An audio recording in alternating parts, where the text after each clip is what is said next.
मैं नीरज सर स्वागत करता हूं आपके अपने YouTube चैनल जॉब प्लानर में। दोस्तों, आज हम लोग कैलेंडर के आगे पढ़ेंगे, यानी कि कैलेंडर को जो मैं पिछले क्लास में जो डील किया था उससे अब आगे करेंगे। और यह भी टॉपिक आपको समझना बहुत ही इंपॉर्टेंट है, क्योंकि इस टॉपिक को पढ़ने के बाद ही आप क्वेश्चन तक पहुंच पाइएगा, क्योंकि इसको जानना आपके लिए बेहद ही जरूरत होगा। क्योंकि विषम दिन की बात है, तो विषम दिन यानी विषम दिन कहते किसको है, क्या होता है विषम दिन? ये विषम दिन का मतलब विषम संख्या से नहीं है, विषम दिन से है। और विषम दिन कहते किसको है? तो जो दिन सप्ताह को पूरा नहीं करता। और आपको यह मालूम है कि एक सप्ताह में कितने दिन होते हैं? तो 7 दिन होते हैं। यानी एक सप्ताह की जो बात करें तो दिन कितने होते हैं? तो 7 दिन होते हैं। तो यहां पर स्पष्ट है कि जो दिन सप्ताह को पूरा नहीं करता हो वही क्या कहलाएगा? विषम दिन कहलाएगा। इसलिए जो विषम दिन निकालेंगे हम लोग हमेशा दिन का निकालेंगे, वर्ष का भी निकालेंगे, लेकिन वर्ष का जो निकालना का जो तरीका होगा वह आप ज्यादा से ज्यादा क्या कर सकते हैं। अभी अब आप नहीं जान रहे हैं कि अगर वर्ष का विषम दिन निकालना हो तो कैसे निकालेंगे, तो उसको फिर आपको पहले दिन में कन्वर्ट करना होगा और उसके बाद क्या से डिवाइड देंगे? तो 7 से भाग देंगे। क्यों 7 से भाग देंगे? क्योंकि एक सप्ताह में कितने दिन होते हैं? 7 दिन। और मैंने कहा है कि जो दिन सप्ताह को पूरा नहीं करता है, और सप्ताह का मतलब कितने दिन को? 7 दिन को पूरा नहीं करता है, वह विषम दिन कहलाएगा। इसलिए विषम दिन निकालेंगे हमेशा दिन का, और दिन का विषम दिन निकालने के लिए उसको कितना से डिवाइड देंगे? 7 से। और 7 से डिवाइड देने के बाद जो शेष बच जाएगा वही विषम दिन होगा। ठीक है। जैसे यहां पर अगर हमको 100 दिन का विषम दिन निकालना है तो इस 100 को हम लोग कितना से भाग देंगे? 7 से। यहां पर एक बात गौर करने वाली है कि यहां पर दिन का विषम दिन निकालना है, और दिन जब रहेगा तभी हम उसको कितना से? 7 से भाग दे सकते हैं। अगर वर्ष रहेगा तो अभी आप अगर वर्ष का नहीं जानते हैं निकालना तो उसको पहले आप किसमें कन्वर्ट कीजिएगा? दिन में, और उसके बाद किससे भाग दीजिएगा? 7 से। यानी वर्ष में 7 से भाग नहीं देना है, किसमें देना है? तो दिन में। इस बात को हमेशा याद रखिए, क्योंकि गलती यहीं पर होती है। क्योंकि बच्चे क्या करते हैं कि साल में ही 7 से भाग देते हैं। अरे भैया, साल में 7 से भाग नहीं देना है, किसमें देना है? तो दिन में देना है 7 से भाग। क्योंकि दिन विषम दिन जो निकाला जाता है, नाम से स्पष्ट है, विषम दिन जो निकाला जाता है वो हमेशा दिन का निकाला जाता है। तो 100 दिन में अगर विषम दिन की बात करें तो 100 को किससे भाग देंगे? 7 से। और 7 एकम 7, 3 0 और 7 4 28। यानी यहां पर जो शेष बचा वह कहलाएगा विषम दिन, और जो भागफल आएगा वह होगा सप्ताह। तो सप्ताह तो 14, यानी 14 सप्ताह होंगे 100 दिन में, और कितना अलग हो जाएगा? 2 विषम दिन। यानी जो विषम जो आया वह सप्ताह को पूरा नहीं किया, यानी बच गया 2, और जो शेष बचता है वही विषम दिन कहलाता है। और जो यहाँ पर जितने बार में डिवाइड होता है, यानी जितने बार में भाग लगता है वह क्या हो जाता है? सप्ताह। जो सप्ताह को पूरा कर गया, इसलिए विषम दिन की तो बात होगी नहीं इसमें। यहाँ पर विषम दिन कितना होगा? तो 2 विषम दिन होगा। तो अगर 100 दिन की बात करें तो इसमें कितने विषम दिन होंगे? तो 2 विषम दिन होंगे। 50 दिन की बात करें तो उससे जस्ट आधा है, तो इसमें कितने विषम दिन हो जाएंगे? 1 विषम दिन हो जाएंगे। अब 28 दिन की जब बात करते हैं तो 7 से भाग देंगे, तो 7 4 28। यानी अगर 7 से भाग दीजिएगा आप 28 में तो ये पूरी तरह से क्या हो जाएगा? कट जाएगा, और नीचे में शेष क्या बचेगा? 0। और यही कहलाएगा क्या दिन? विषम दिन। और यह क्या कहलाएगा? सप्ताह। तो 28 दिन में कितने विषम दिन हो जाएंगे? तो 0 विषम दिन हो जाएंगे। इस विषम दिन को सीखना आपके लिए इसलिए जरूरी है क्योंकि इससे ही रिलेटेड क्वेश्चन आपके एग्जाम में होते हैं। और मैं जो कैलेंडर पढ़ाऊंगा उसमें सिर्फ विषम दिन की जरूरत होगी, और आगे कोई रूल यानी कोई भी कोड वर्क याद नहीं करना है। कोड से यानी याद करना ही नहीं है कुछ, बस चीजें को क्या है? समझना है। और आप समझ लेंगे। भले आपको लगेगा शुरू में कि यह थोड़ा सा डिफिकल्ट हो रहा है, लेकिन आप जैसे जैसे इसको करते जाएंगे यह आपके लिए क्या हो जाएगा? आसान। और इतना आसान हो जाएगा कि आप मन में ही कैलकुलेशन करके बता सकते हैं कि इसका आंसर क्या हो सकता है। तो ठीक है। तो हम लोग विषम दिन की बात करें तो विषम दिन मैंने क्या कहा कि 7 से भाग देना है दिन में, और जो भी शेष बच जाएंगे वह क्या कहलाएगा? विषम दिन। ठीक है। तो अब देखते हैं हम लोग। आपने देखा कि दिन का विषम दिन कैसे निकाला जाता है। दिन के विषम दिन निकालने के लिए आप उसको क्या करेंगे? 7 से भाग देंगे, और जो शेष बचेगा वो विषम दिन कहलाएगा। अब हम लोग वर्ष के विषम दिन की बात करेंगे कि अगर हमको वर्ष में विषम दिन निकालना हो तो कैसे निकालेंगे। तो वर्ष में विषम दिन निकालने के लिए आप उसको पहले दिन में भी कन्वर्ट करके बना सकते हैं, लेकिन यह कब तक कीजिएगा, कब तक, क्योंकि इसमें समय आपको ज्यादा लगेगा और इसी चीजों को समझना है आपको कि हम साल का भी कैसे एकदम चुटकियों में और कम समय में कैसे विषम दिन निकालते हैं।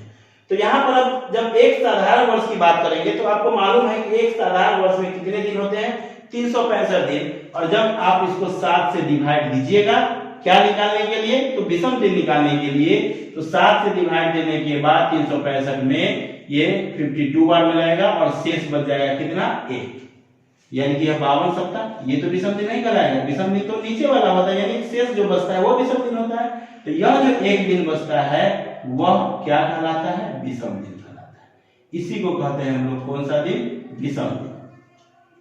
तो बस आपको इसी चीज को बस थोड़ा सा माइंड में रखना है कि एक साधारण वर्ष में कितने विषम दिन होते हैं, तो एक साधारण वर्ष में एक विषम दिन होता है। कितना विषम दिन होता है, एक। यानी आप देख लीजिए कि एक वर्ष का भी विषम दिन एकदम चुटकियों में निकल गया। बस एक साधारण वर्ष, आपको मालूम है कि वर्ष जो होता है वो दो टाइप का होता है, एक साधारण वर्ष और एक अधिवर्ष, जिसको हम लोग लीप ईयर कहते हैं। तो बस इसी चीज को खाली देखना है आपको कि साधारण वर्ष और अधिवर्ष में अलग अलग विषम दिन होता है, और साधारण वर्ष में कितना विषम दिन, एक विषम दिन।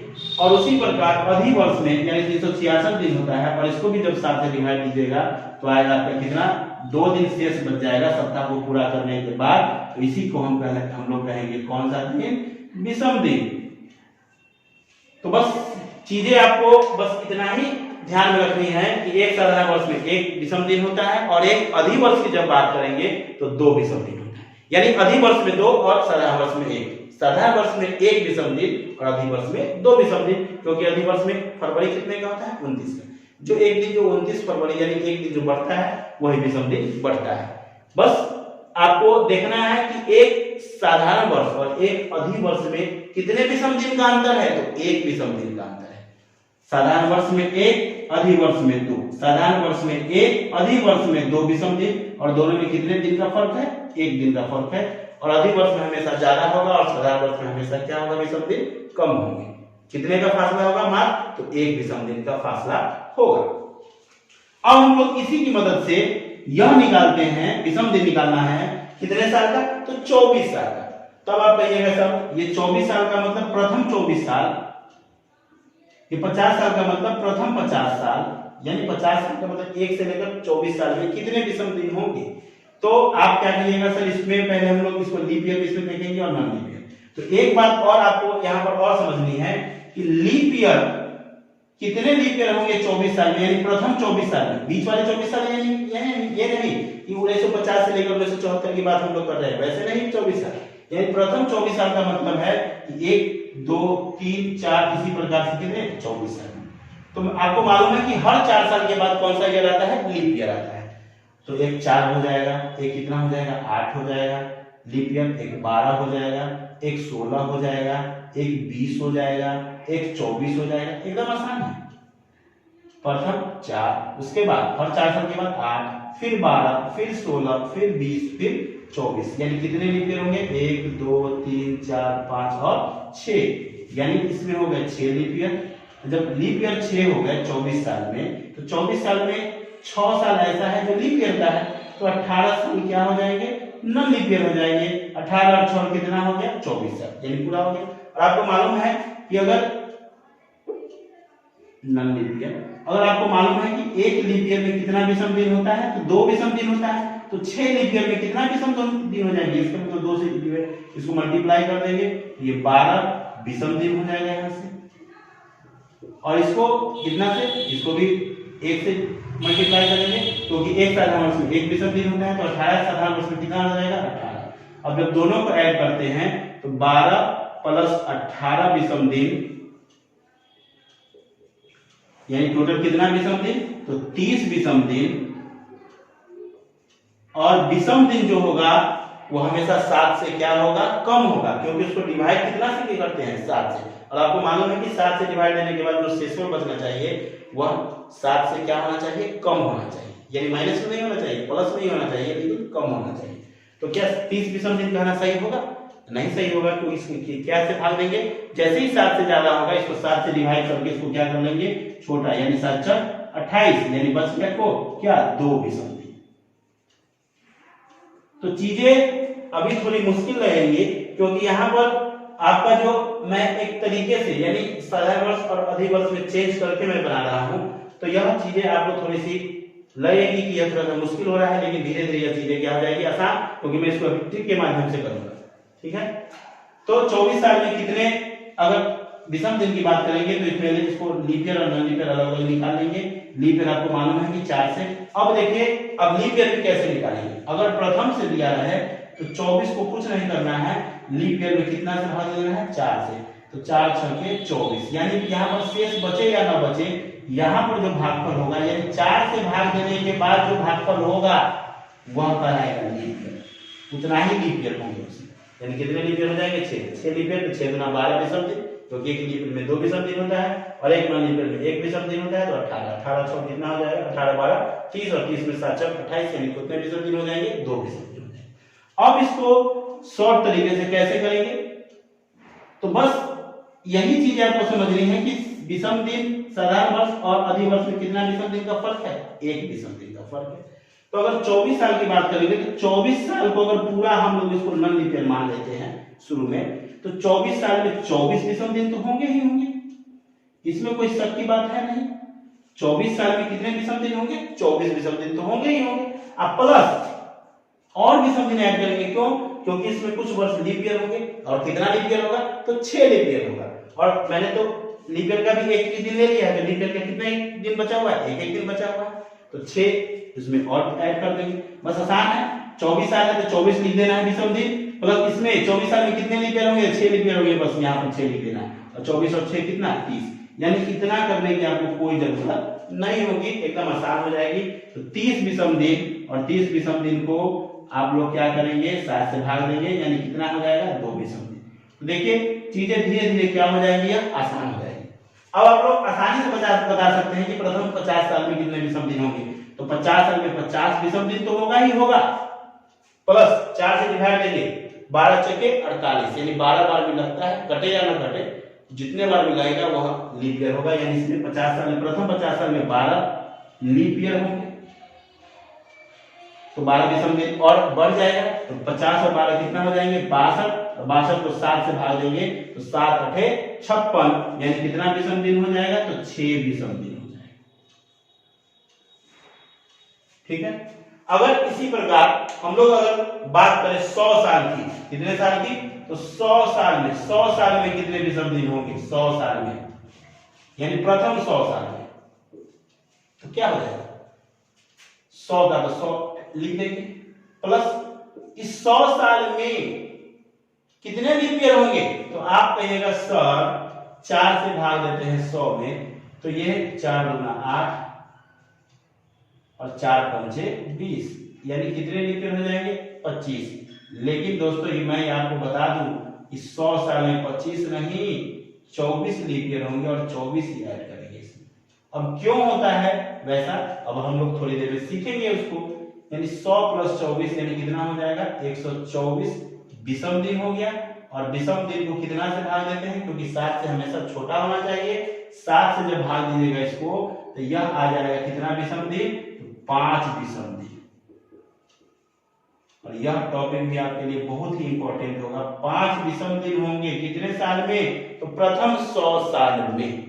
ठीक है, अब हम लोग देखते हैं प्रथम 100 साल में, मैंने आपको अभी थोड़ी देर पहले बताया कि प्रथम 100 साल में कितने विषम दिन होंगे, 5, और 5 निकालने के लिए आपको मैंने कहा है कि विषम दिन निकालने के लिए 100 साल है तो 100 लिखेंगे, प्लस इसमें लीप ईयर कितने होंगे, 24 लीप ईयर होंगे, तो ये टोटल हो जाएगा 124 क्या विषम दिन, और 124 क्योंकि विषम दिन 7 से ज्यादा होता नहीं, इसके 7 से जब डिवाइड कीजिएगा तो यह हो जाएगा 5 विषम दिन। बस आपको यही समझना है कि इस 100 साल में जो लीप ईयर होंगे वह 24 ही लीप ईयर क्यों होंगे, बस देखना है कि अगर लीप ईयर की बात होती है तो आपको मालूम है कि हर 4 साल के बाद लीप ईयर आता है, तो प्रथम लीप ईयर आएगा 4, 8, 12, 16, 20, इसी प्रकार से हर 4 साल बाद बढ़ाते जाएंगे या लीप ईयर आते जाएगा।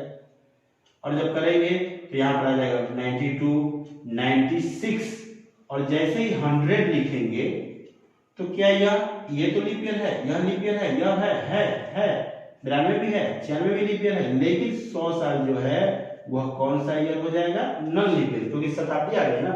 ये 4 से कट रहा है, लेकिन शताब्दी की बात होगी तो मैंने कहा है कितना से कटना चाहिए? तो 400 से कटना चाहिए। इसलिए 4 से कटने वाला में 100 शामिल है, इसलिए यहाँ पर जब 100 को भाग देते हैं 4 से तो कितने बार में डिवाइड जाता है?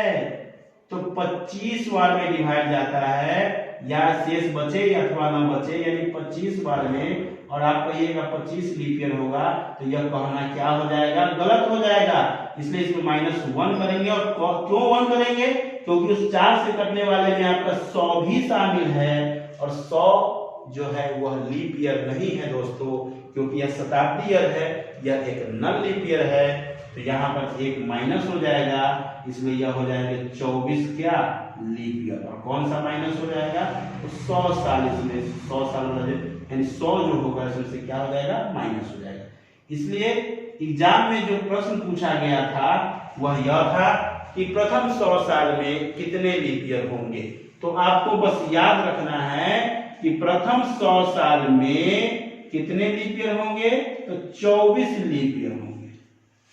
कितने लीप ईयर होंगे? 24 लीप ईयर होंगे। अगर प्रथम 100 साल की बात करेंगे, बस इसको पॉइंट को नोट ही कर लेंगे आप लोग कि फर्स्ट पॉइंट, प्रथम 100 साल में लीप ईयर यानी अधिवर्ष, कितने अधिवर्ष? तो 24 लीप ईयर। दूसरा पॉइंट, प्रथम 200 वर्ष यानी 200 वर्ष भी कह सकते हैं, 200 साल। तो प्रथम 200 वर्ष का मतलब 1 से, तो जब इसको आप 4 से डिवाइड कीजिएगा तो 4 से कटने वाला में आपका 200 भी शामिल है। तो 4 से जब आप डिवाइड देते हैं इसको 200 को, तो ये कटता है 4 पंचे 20, यानी कितने बार में? यानी 50 बार में डिवाइड होता है। और यह 50 लीप ईयर नहीं होगा, यहाँ पर होगा 48। क्यों होंगे 48? क्योंकि प्रथम 200 की बात करेंगे तो इसमें से 100 शताब्दी है, तो इसको 400 से नहीं कटेगा, इसलिए 100 इसमें से माइनस हो जाएगा। और 200 यह भी शताब्दी है, तो ये 4 से कट रहा है, लेकिन 400 से नहीं कटेगा, क्योंकि शताब्दी को चेक करना है तो 400 चेक करना है। यह लीप ईयर नहीं होंगे, यह एक कौन सा हो जाएगा? नॉन लीप ईयर, और यह भी हो जाएगा नॉन लीप ईयर। इसलिए 50 में से 48 ही होगा। 2 को हम लोग क्या कर लेंगे? यहाँ पर माइनस कर लेंगे, तो यह हो जाएगा 48। तीसरा, प्रथम 300 वर्ष, तो उसी प्रकार से 4 से डिवाइड देंगे, क्योंकि आपको लीप ईयर निकालना है तो 4 से ही डिवाइड देना है। बस शताब्दी को ध्यान में रखना है कि शताब्दी जो भी आ रहा है वो 100, 200 और 300 वह 4 से कटने वाला में शामिल है, इसलिए एक माइनस हो जाएगा। यहाँ पर हो जाएगा 72, यानी 100 साल में 24, 200 साल में 48, 300 साल में 72। लेकिन जब 400 यहाँ पर जो माइनस होगा वह 100 वाला होगा, 200 वाला होगा और कितना? 300 वाला होगा, क्योंकि यह तीनों जो है वह कौन सा ईयर है? नॉन लीप ईयर है। लेकिन अगर प्रथम 400 साल की बात करेंगे, प्रथम 400 वर्ष की जब बात करेंगे, तो प्रथम 400 वर्ष में जो हो जाएगा लीप ईयर वह 97 हो जाएगा लीप ईयर। इस दोनों में कितना का फर्क है? तो 24 का फर्क है। इस दोनों में कितना का फर्क है? 24 का। लेकिन लास्ट में जो फर्क होगा वो 25 का होगा। इसका मतलब है कि लास्ट वाला जो होगा यह 100 से जब भाग देंगे, 4 से जब भाग देंगे 400 में, तो यह 4 एकम 4 ये कट गया, डबल जीरो यहाँ था तो डबल जीरो, यानी 100 बार में गया। लेकिन 100 बार में 100 लीप ईयर नहीं, इसमें से जो माइनस होगा वो कौन होगा? 100 होगा, 200 होगा और 300, यानी 3 ही जो शताब्दी ईयर है जो नॉन लीप ईयर है, और 400 जो शताब्दी ईयर है वो लीप ईयर हो जाएगा, इसलिए इसमें एक बढ़ जाता है और लास्ट में कितना हो जाता है? 97। आपके एग्जाम में यह पूछा हुआ प्रश्न है कि प्रथम 400 वर्ष में, इसको याद रखेंगे, प्रथम 400 वर्ष में कितने लीप ईयर होंगे? तो 97 लीप ईयर होंगे। और 97 लीप ईयर, यानी लीप ईयर का डायरेक्ट रिलेशन आपका जो होगा वह 29 फरवरी से होगा। जैसे ही लीप ईयर हुआ, इसमें फरवरी कितने हो गए? तो फरवरी हो गया 29। 29 फरवरी। इसलिए आप एग्जाम में यह एक प्रश्न पूछा गया था कि प्रथम 400 वर्ष में कितने बार 29 फरवरी आएगी, और जैसे ही 29 फरवरी की बात होगी तो आप डायरेक्ट सोचिएगा कि 29 फरवरी का मतलब है लीप ईयर। और प्रथम 400 साल में कितने लीप ईयर होंगे, तो प्रथम 400 साल में 97 लीप ईयर होंगे, प्रथम 100 साल में 24 लीप ईयर, प्रथम 200 साल में 48 लीप ईयर, प्रथम 300 साल में 72 लीप ईयर, और प्रथम 400 वर्ष में कितना लीप ईयर, तो 97 लीप ईयर। यह याद रखिएगा, क्योंकि यह क्वेश्चन आपके एग्जाम में पूछा हुआ है, हर बार अधिकतर बार यह प्रश्न पूछा गया है। तो दोस्तों आज आपने देखा कैलेंडर, और इससे जो भी आगे का टॉपिक हो वह मैं अगले क्लास में डील करूंगा। तब तक के लिए